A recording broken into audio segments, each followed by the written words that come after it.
How many men has she slept with and why it matters? Okay? Contrary to popular belief, it really does matter how many guys the girl has slept with. I mean, you will have a lot of blue pill betas out there, SJWs, male feminists, try to shame you and say things like, that was in the past, man. Be a man. That doesn't matter how many guys she slept with. It's in the past, dude. Right? And you know what? They're wrong. Because it does matter, right? I mean, even from a statistical standpoint, right? There are actual facts and statistics on this that the more sexual partners a woman has had, the less able she is to pair bond long term with a man. That means if you are looking to, get married, start a family someday, and you choose a woman who's had, like, say 20 to 30 sexual partners, there's a very high probability that your relationship will not work because she will not be able to pair bond with you. She will not be able to function in a healthy monogamous relationship with just one guy because she is used to, roaming around out there and spreading her legs for multiple guys. So yes, it matters, right? It matters how many guys she slept with, especially if you're looking for somebody that you want to date long term. And a lot of you guys are. You won't admit that, but a lot of you guys are. You're looking for a cool chick that you could date long term and even potentially marry, because I know a lot of you guys are looking to have families as well. So does it matter? Yes, it absolutely matters how many sexual partners a woman has had. I can remember one instance where there was this girl that I worked with. This was back when I worked in corporate America, right? There was this girl that I worked with that I was just like really into, right? We got along, we liked the same things, we hung out together. And then finally I was like, hey, we should just go out this weekend. She was like, yeah, let's go out this weekend. And so we went out that weekend and I was like, okay, I see where this is leading, right? I mean, it was going to lead to sex that night. And I asked her, like, point blank, I'm like, how many guys have you slept with? And she literally said, I lost count. I'm like, can you estimate? And she was like, I think around 75. And I'm like, 75 guys? You've slept with 75 guys? She was like, yeah. And at the time, this chick is like 27 years old. I'm like, 75 guys, 27 years old. When did you start having sex? And she was like, 15, 16. I'm like, doing the math in my head. I immediately lost attraction for the girl. Okay, I immediately lost attraction for the girl. Did I sleep with her? Yeah, I slept with her anyway. Would I do that today? Probably not, right? I did it back then. I was a little bit more in scarcity, whereas now I'm in abundance. I don't need to, like, risk my health doing dumb shit like that. But I would not do that today.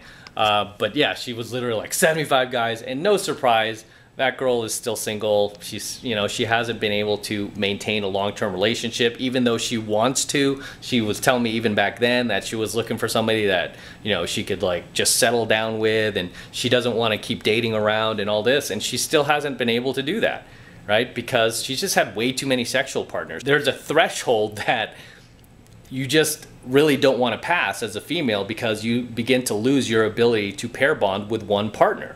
I mean, if the girl is in her 20s, like say she's like not even 25 yet, and she's had 10 sexual partners, she's already in double digits. I mean, if you're looking to settle down, get married and all that, for me, I would just throw that fish back in the water. I would not want to pair bond with somebody like that. And you might think, that's only 10, that's only 10.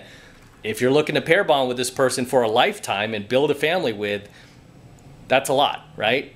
That's a lot. I mean, I can remember personally the girls that I even considered marrying back then, right?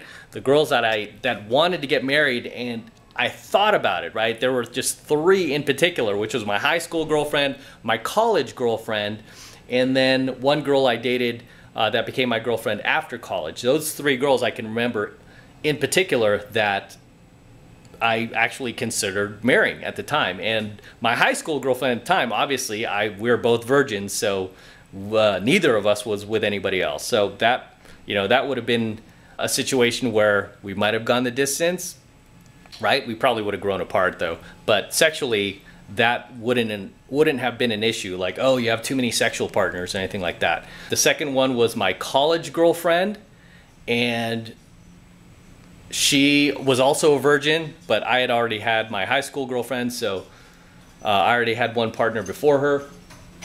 So my college girlfriend would have been somebody that would have worked out.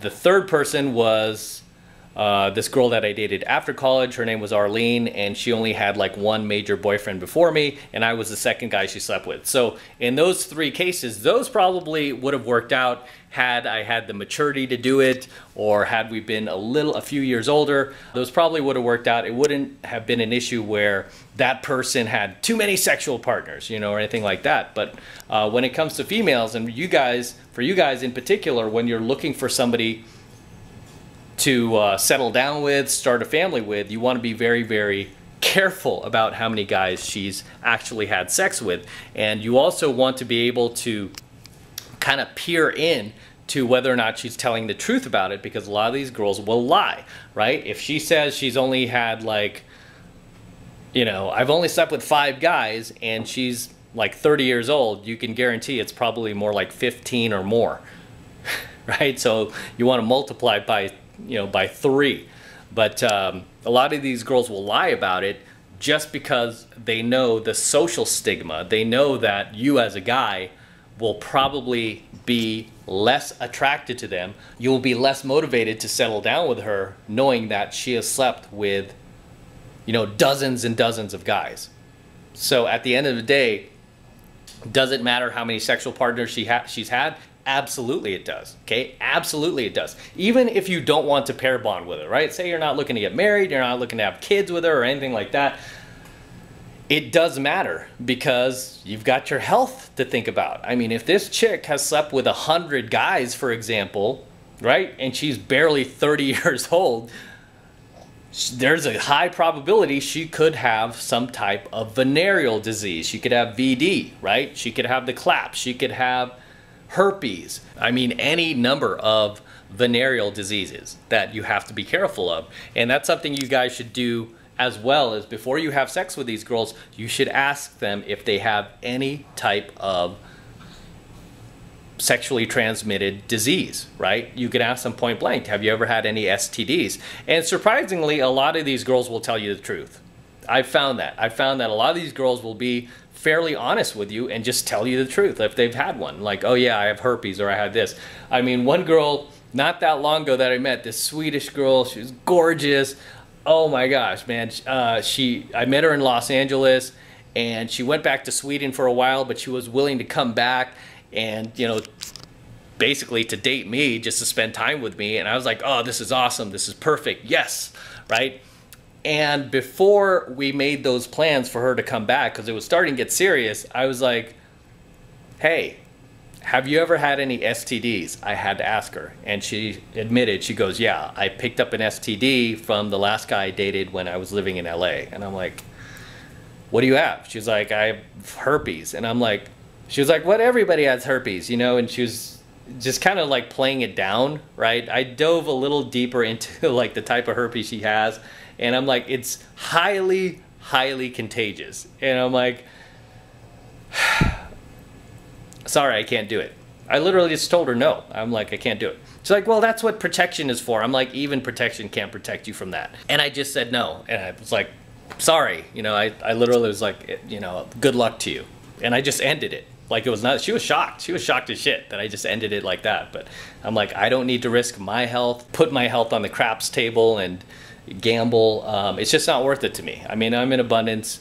I don't need it, right? But this is why I always tell you guys, I teach my students, before you have sex with a girl or before things start to go in that direction, you should ask her, hey, have you ever had an STD, right? Always ask the girl, have you ever had an STD? And like I said, most of these girls will be pretty honest with you, right? They will tell you the truth. So you can make your decision from there. But obviously, if you've never had any STDs yourself, you do not want to jump in bed with a girl who has, because a lot of these STDs are highly contagious and you can contract them, right? Will most girls have had STDs? No. For all the girls that I've asked this question to, it's been a very, very, very small percentage. Okay, a very small percentage. But at the end of the day, besides asking the girl if she's ever had any STDs, you also want to ask her how many guys she's had sex with, right? And when it comes to the STD thing, she will be honest most times. Most of these girls will be very honest about it. But when it comes to how many sexual partners she's had, most of these girls will lie about it. Okay? They will actually lie to you about it because they'll feel like, oh, why does he need to know? Or this doesn't matter. It's not going to hurt him not knowing. And, you know, whereas the STD thing can hurt you, and she doesn't want that on her conscience. But as far as how many sexual partners she's had, most girls just tend to lie about that, right? They just tend to lie about it. A lot of girls who have slept with dozens and dozens of guys will try to give you this magic number like, oh, 10. I've slept with 10 guys, 10. And really what they're counting are boyfriends. They're not counting all the miscellaneous dicks that they had sex with, like from the club, from the venue, random pickup artists, right, or anything like that. They're only counting their boyfriends. So you want to be careful of that as well. That these girls are counting more than just their boyfriends, but all of these miscellaneous guys that they had sex with, the one-night stands, the Chad that, you know, used her for money, or Tyrone who, you know, used her for a ride and had sex with her and disappeared. She's not going to count all those guys. She's only going to count her boyfriends, right? But make no mistake about it, it does matter how many guys she's had sex with, especially if you are planning to pair bond with her. If you're looking to start a family one day, all of that matters. You should ask her how many guys she's had sex with. I mean, if I'm looking to get married, I mean, if she's had more than 5 sexual partners, I'm out, okay? Even 5's being generous. If she's had more than 5, I'm not looking to get married to this girl. I mean, maybe I'll hang out with her, maybe I'll date her, but I'm not sitting there starting a family with her because I know how it's going to end. Statistically, I know how it's going to end, okay? She might be a cool girl. She might like sit there until she's blue in the face and tell her how she's never going to leave me, never going to cheat on me, always going to be by my side. I'm just not buying it because I look at the stats. Okay, I go by the statistics. I don't go by my feelings or my emotions. I go by the statistics. When a girl has had more than 10 sexual partners, double digits, there is a very, very high probability that she is just not going to be able to sit and function in a normal relationship, especially when children are involved, even if they are her children, right? She's just not going to be able to function. And I've been doing game and pickup long enough to see a lot of these girls that I gamed even back as far back as the 90s, how their lives have played out, right? These girls who already had like a dozen sexual partners, 99.9% of those girls, if not 100% of them, are still single, still unmarried, still going out to the venues, still riding the carousel, still taking girls trips to Vegas. Now they're just trying to hook up with younger guys as a badge of honor. Like, ooh, look, I got this young 20-year-old guy. I'm in my 40s, you know. They're just like doing shit like that. Even for those girls, I look at those statistics just from my own personal experience, and none of those girls have like been able to function in healthy relationships. And I guarantee a lot of those girls had met guys, had met beta provisioners who were willing to do that with them, who were just foolishly willing to settle down with them, and they couldn't even hang on to them, right? Just because the more sexual partners a girl has, the less able she is to function in a normal, healthy relationship. The less able she is to pair bond with you. Until next time, I'm going to wrap up here. This is M from the 33 Secrets. Don't forget to smash that like button below. I want you to smash it. Also, hit that notification bell right next to it so that you're notified whenever I release a brand new coaching video here on my YouTube channel. More importantly, guys, please make sure you subscribe to my channel. Okay, it's very, very important you subscribe because it helps me out a ton with the YouTube algorithm. They are not promoting my videos anymore, and I can see why, right? Because I'm really helping you guys. I'm really diving deep into this red pill, gold pill, and platinum pill content, and they don't like that. The best way to help me out is by subscribing to the channel. Okay, so make sure you're subscribed. And if you want to support my work even further, all of this red pill, gold pill, and platinum pill content even further, the best way to do that is by jumping into my monthly online coaching program, 7 Months to Mastery, where I'm teaching guys just like you how to go out there and approach and close the youngest, hottest, and most beautiful looking women on the planet. I'm talking about 8s, 9s, and 10s, dime pieces, guys, dime pieces. Okay, the same exact type of women that myself and all of the students in my program, right? At least most of the students in my program are out there approaching and closing every single week. And I kid you not, every single week in every country in the world, on all 4 corners of the globe. We are making this happen every single week, regardless of any virus that is going on in society, regardless of any racial inequality that's going on. We are making it happen every single week, okay? Every single week. So this is the absolute best way to support my work, is by jumping into 7 months of mastery. And right now the first month is only $1, okay? It's only $1 for the entire first month of coaching lessons. So take advantage of it, and all you need to do is click that link below in my description box. It will take you over to my website where you can get signed up right now. It just takes 2 seconds. So do that now, and I will see you in my next coaching video. Okay, signing out from the top of Vegas. Got the Mirage over there. There's the Mirage. Got Treasure Island, and got the Venetian over here, and the rest of Vegas.